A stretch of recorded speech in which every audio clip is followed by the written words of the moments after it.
programa Muito Mais continua aqui na cidade de São Paulo, na Convenção Nacional Prêmio Somos Mais Tutores 2018. Eu vou conversar agora com uma figura, eu diria, extremamente capaz, um grande profissional. Ele é médico, ele é professor na Unicamp. Estou aqui com o Dr. Lili Min, que na verdade faz uma relação muito especial entre a neurociência e a educação, com estudos, pesquisas. E eu começaria, professor, eu fiz algumas anotações aqui. A experiência adversa na infância, para quem viveu mais de 6 experiências, ela interfere na vida, no tempo de vida dessa pessoa? Sim, então, isso aqui tem um estudo que foi feito nos Estados Unidos, mostra de que as crianças que tiveram essas experiências adversas, seja a negligência física, emocional, ou situações de agravo dentro da família, que viu a mãe ser espancada, que tinha dificuldade em, digamos, ter um lugar para dormir, todas essas preocupações, na questão do abuso físico, emocional, sexual. As crianças que tiveram 6 ou mais desses eventos, foi visto que reduzia em 20 anos a vida dessas crianças. Então realmente tem um impacto muito grande, digamos, na sobrevida do cidadão que teve essas experiências adversas na infância. Quer dizer que viver não é tão simples assim, e a simples falta de alimentação também. Você tem demais fatores, como o senhor acaba de citar aí, os maus tratos, enfim, interfere na vida da pessoa, mesmo que ao longo dessa vida, dessa pessoa, ela tenha uma condição um pouco melhor depois de um determinado tempo, é? Sim, eu acho que a questão da mudança, digamos, ela realmente tenta minimizar, né, mudar, digamos, o destino dessas crianças. Isso certamente é o que nós, da neurociência, estamos tentando propagar, de que o que acontece com esses efeitos adversos na infância é que ela tem um impacto muito grande na estrutura cerebral dessas pessoas. E por impactar essa mudança na estrutura cerebral, essas pessoas têm uma dificuldade de desempenhar funções executivas na vida diária, né? De ter foco, ter questão de disciplina, ter questão de alternativa, flexibilidade, plano B, tudo isso que é importante, digamos, para a gente desempenhar uma profissão, levar a nossa vida adiante. E sem essas habilidades, dificilmente as pessoas que estão numa situação menos favorável da camada social conseguem sair dessas amarras da pobreza. É aí que entra a neurociência, o exercício dela. Esse é o exercício dela, acho que traz o entendimento à pessoa de que a gente precisa atuar, digamos, no cérebro dessas pessoas, né? Tornando ela mais funcional, funcionante, para, digamos, navegar nessa vida turbulenta que estamos hoje no dia a dia. Eu estava te ouvindo atentamente e você fazia uma menção, e a gente que tem um pouco mais que 25 anos, nós ficamos muito atentos na questão do aprendizado, de nos incentivar para desenvolver o nosso cérebro, enfim.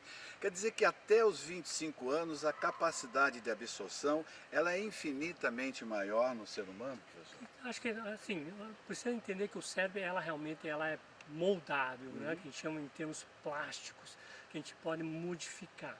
A questão da capacidade dessa modificação, ela se torna, digamos, menos maleável com o tempo.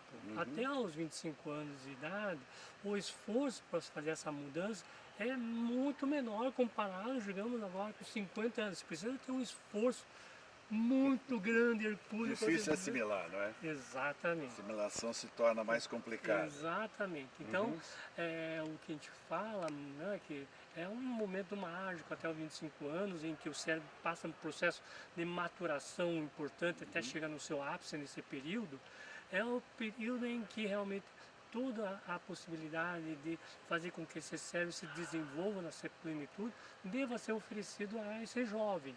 Né? E com isso, o que acontece é que ela vai ser muito mais capaz para liderar essa sociedade, tanto que a gente precisa, né? É a futura do nosso país aí. Professor Marins fazia ontem uma menção com relação ao sono e dormir pelo menos 8 horas, e o senhor hoje reforçou essa ideia, não é? Quer dizer, pouco sono, memória fraca? Exatamente. Eu acho que você até pode fazer experiência, mas eu não recomendo, né? Mas para as pessoas que vivem e têm dificuldade de dormir ou tem uma situação em que impõe essa situação, certamente vê que o dia seguinte a sua capacidade de funcionamento vai lá embaixo.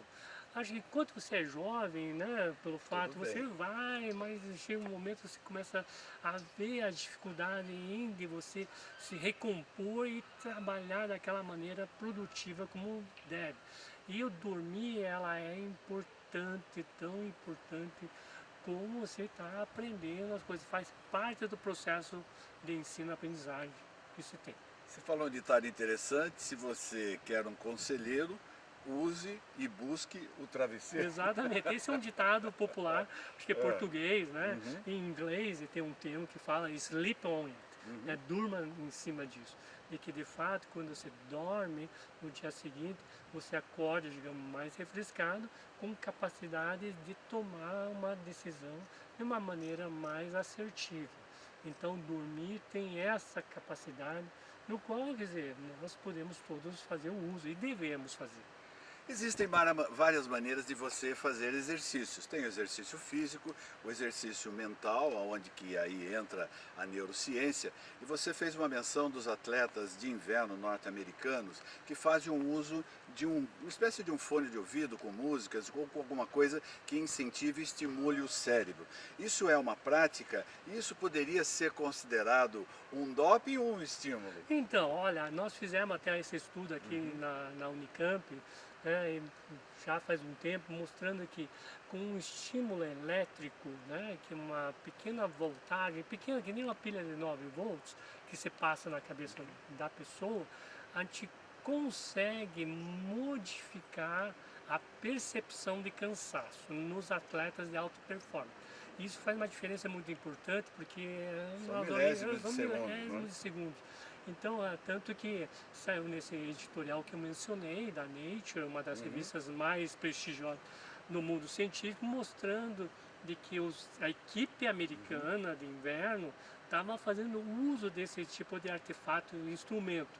E, né, não sei como que foi o resultado, mas certamente com o intuito de você modificar o cérebro e a percepção. E a pergunta que eles falam é bem justa: será que nós estamos lidando com um doping? Está aberto o júri. Acho que estímulo cai melhor, não é? Estímulo cai melhor, mas assim... Não deixa de ser um artifício que vai modificar o comportamento Exato. no resultado final, Exatamente. em relação a quem não usa. É.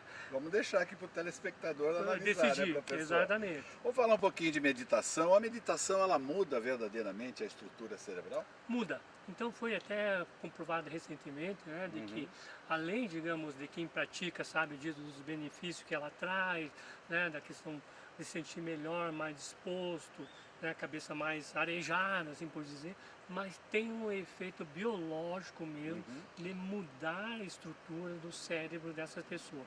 Depois de 8 semanas, 8 sessões que eles fazem, né, de uma prática de meditação, fazendo a imagem de ressonância, conseguiu ver de que realmente, opa, muda regiões do cérebro. Parece que essas regiões têm uma relação com a questão de aprendizagem que se tem. Para a gente chegar quase que ao final aqui desse bate-papo, a atividade física, acho que é fundamental. Ela muda a estrutura também? Muda e é necessário. Acho que está muito mais comprovado que a atividade física é bom para a questão cardiovascular, né? Então isso já mostrou, né, por inúmeros estudos.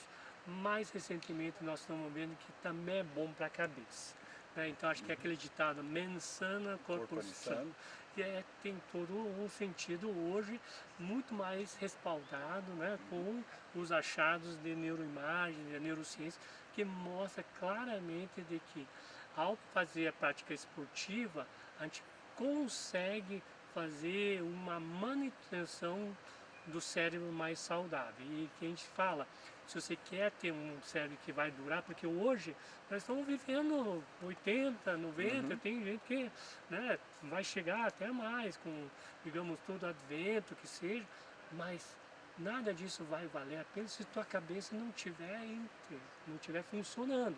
Então a cabeça precisa ir junto. Então a atividade física é uma maneira de você fazer o que a gente chama uma boa poupança, né, cognitiva cerebral. Então, se você não está fazendo, tem que começar. Cada cérebro, ele é verdadeiramente individual, ele tem a sua impressão digital. Ninguém é igual a ninguém, mesmo no caso dos trigêmeos da Leia e também do Arthur, professor. Mesmo, digamos, nos gêmeos, elas não são iguais, né? Nós somos seres únicos, bem dizer. E os estudos hoje mostrando, só fazendo análise do funcionamento cerebral, a gente consegue fazer uma discriminação de quem que é quem. Então, realmente mostra que todo ser humano é único. E a neurociência, ela vive um momento diferenciado, porque ela está indo direto na educação, que verdadeiramente interfere aí em todos aqueles que estão em fase de informação, ou formadinhos como nós, que já vivemos um pouquinho, né, professor? Muito obrigado, viu, querido? Obrigado pela oportunidade de estar falando aqui.